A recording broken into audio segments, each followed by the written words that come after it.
Recoucou, c'est la suite de mon exercice. Donc juste avant, on a calculé pour le périmètre de cette figure. Et maintenant, on va calculer pour l'aire. L'aire de cette figure.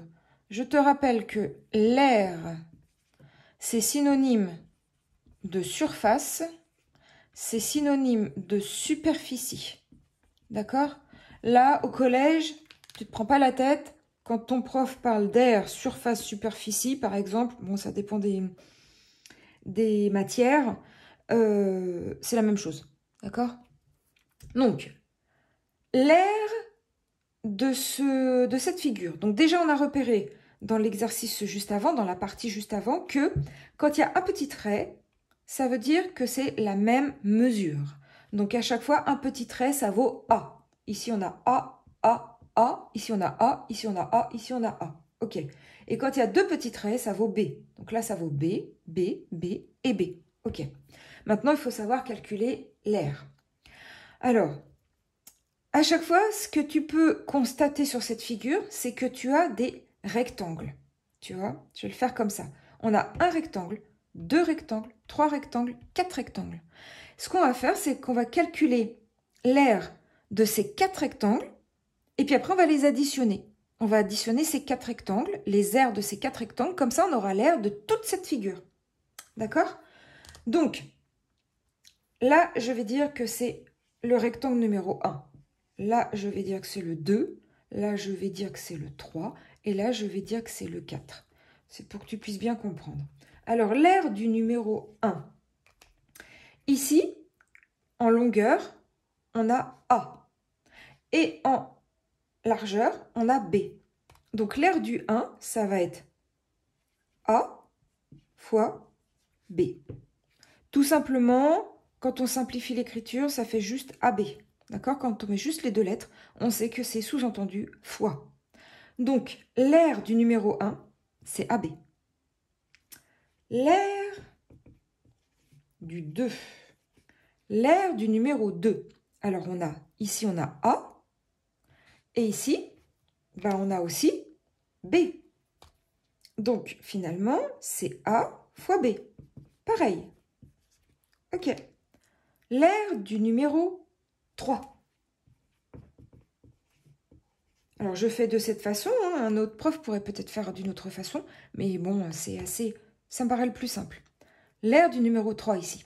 Donc, la longueur, c'est A, et la largeur, c'est B. Donc ici, c'est A fois B. Pareil. Il faut savoir quand même que l'aire, c'est longueur fois largeur. Hein. Ça, je ne l'ai pas répété, mais oui, ça, c'est évident qu'il faut le savoir. Ça, c'est l'aire, longueur fois largeur. Et du coup, imaginons que c'est en centimètres. Tu auras des centimètres carrés. OK. L'aire du numéro 4. L'aire du numéro 4, pareil. Là, on a A et là, on a B. Donc, c'est A fois B, c'est-à-dire AB. Donc, l'aire de tout ça, ça va être, donc l'aire au total, hein, l'aire totale, on va dire. Donc, l'aire totale, c'est AB plus AB plus AB plus AB. T'es d'accord?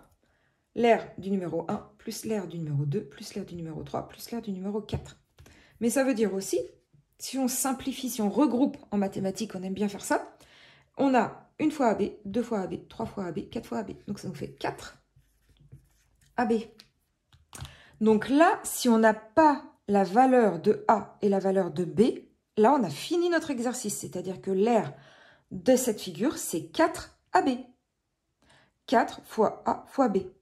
Maintenant, tout à l'heure, on avait pris A égale 3, c'est moi qui dis ça, hein, et B, ça vaut 2. C'est moi qui dis ça parce que je suis la prof et j'ai envie de dire ça. Que A, ça vaut 3 cm et que B, ça vaut 2 cm.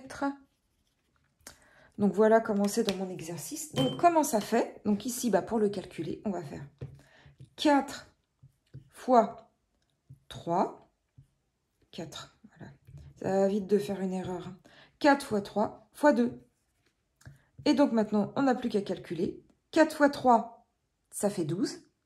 12 fois 2, ça fait 24. 24 cm². En imaginant que A vaut 3 cm et B vaut 2 cm, et bien l'aire de toute cette figure, ça fait 24 cm². Voilà, j'espère que tu as compris, que ça te rafraîchit la mémoire ou que tu apprends des choses. Si c'est le cas, bah dis-le moi et mets un petit pouce en l'air si tu as aimé. Merci beaucoup. Salut, à bientôt.